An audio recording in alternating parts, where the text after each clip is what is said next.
He just had to have his leg amputated. Yeah. He is diabetic, but his surgery is no small part due to the pressures he's been under from the transphobic. I'm not transphobic. And racist harassment. I'm not a racist either. Of a mutual stalker. Wait a minute. What does that mean? Who is currently mocking his recovery. No, I'm not.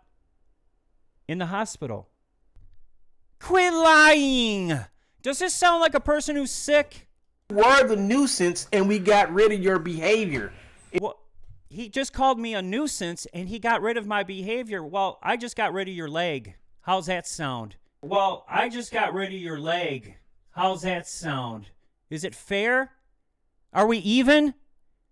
Are we even, Steven, now? You said you got rid of me? Look, does this sound like somebody who's sick?